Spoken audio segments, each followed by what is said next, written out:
Good morning guys, good morning, good morning.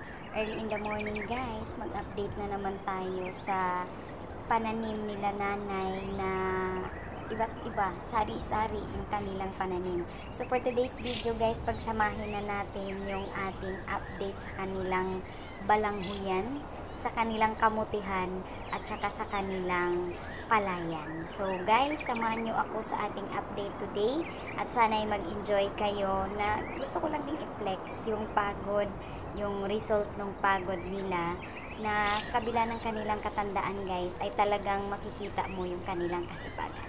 Tara guys, samahan nyo ako guys na suriin. Samahan nyo ako guys na bisitahin yung kanilang mga pananim. Tara guys!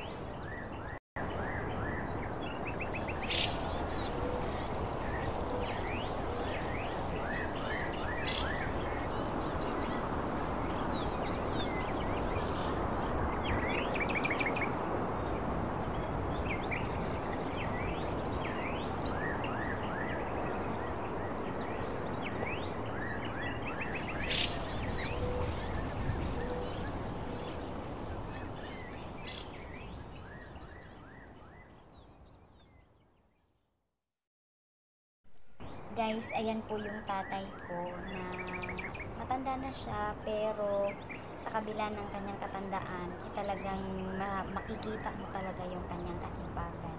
So, praise God sa kanyang buhay na kahit ganyan na siya katanda, wala pa siyang maintenance na gamot para sa isang sakit. So, ayan, maganda lang din talaga pag nasa probinsya ka kasi full of exercise. Malinis na yung hangin na hinihinga mo.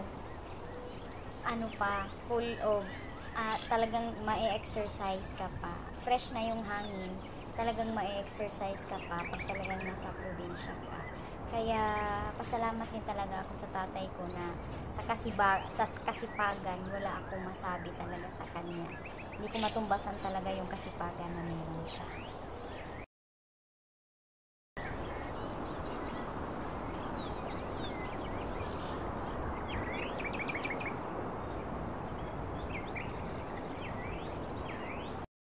Ito naman yung update sa ating gabihan. Ayan, unti-unti na rin umusbong yung ating gabihan. At eto na yung ating balanghuyan. Balanghuyan kasi sa amin. Ang tawag kasi sa amin guys, niyan ay balanghoy. Hindi siya kamuting kahoy. Balanghoy. Ayan yung update sa ating balanghuyan guys. So makita nyo guys, napaka-healthy niya. Napaka-taba ng lupa na napagtaniman nila ni tatay ko na talagang makikita mo guys na talagang siya. Ayan napaka-taba ng aming balanghuyan.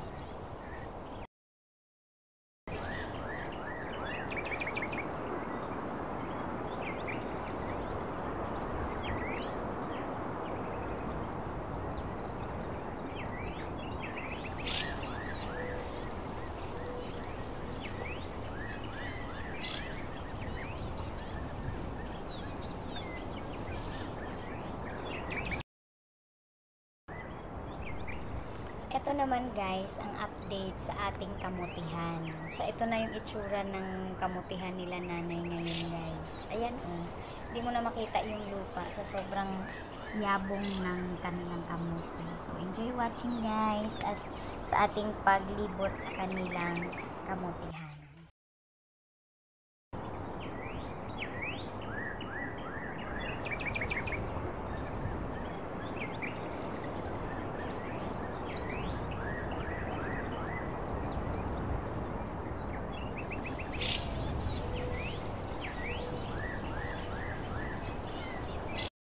Nagtry na si nanay ko guys na maghanap ng bunga ng kanilang kamutihan.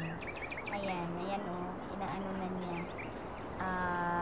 Tinatry na niyang pangamutihan yung kanilang kamutihan. So sana pagdating ng panahon or ilang months after now, makakuha naman sila kahit papano ng bunga ng kanilang kamote.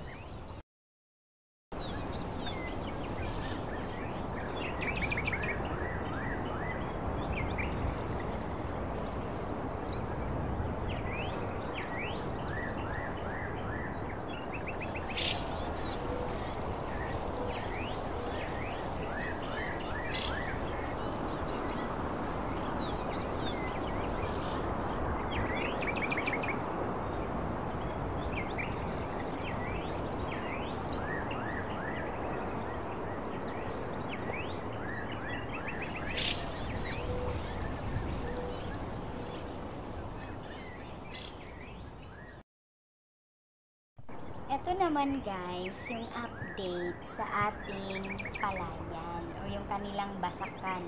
Sa amin pa, sa salita pa namin, basak. Pag sinabi mong basak, palayan. So ito naman guys, yung update ng kanilang basakan. Praise God, ang ganda ng tubo ng kanilang palay guys. Ayan, hindi lang yan klaro sa video kasi yung cellphone talaga hindi talaga siya high quality, pero kung makikita ninyo ayan ang taba ng kanilang palayan. So salamat sa Panginoon at sa kabila ng matanda na sila, talagang ang blessing ni Lord, grabe talaga, siksik talaga sa kanilang buhay. So ayan guys, yung update sa ating palayan. Samahan nyo ako guys na silipin, galugarin at tingnan ang kanilang palayan, ang kanilang basakan. So samahan nyo ako guys na sisirin natin or galugarin natin yung kanilang basakan.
So gusto ko lang magpasalamat sa inyong lahat, sa mga nandito sa ating premiere. Maraming salamat sa inyong walang sawang support sa aking munting bahay. So di nyo lang alam gaano ako kasaya na nakilala ko kayo at nagiging magkaibigan kayo sa mundo ng YT. So thank you so much again sa inyong support sa aking munting bahay. Huwag kayong mag-alala, babawi ako sa inyo. So maraming salamat. Maraming salamat talaga sa inyo lahat. Enjoy and keep safe everyone.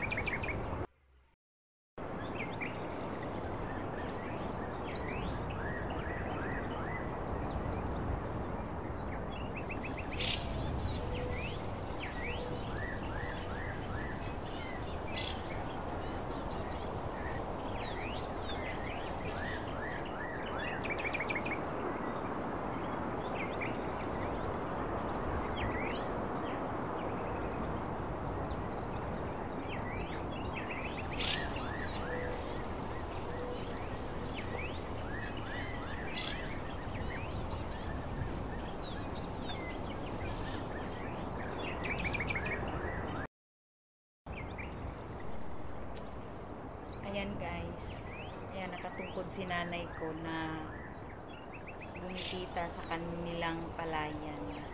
So ayan, kailangan na nila ng tungkod kasi nga na sila, 72 years old na si nanay ko, pero carry bells pa rin nilang magbisita sa kanilang mga basakan, sa kanilang mga palayan. So ayan si nanay ko, ayan sa awa ng Diyos, yung basak nila, yung palayan nila, may tubig. Hindi siya nauubusan ng tubig. Kaya salamat sa inyong pagsama sa ating video, sa ating premiere ngayong gabi nito.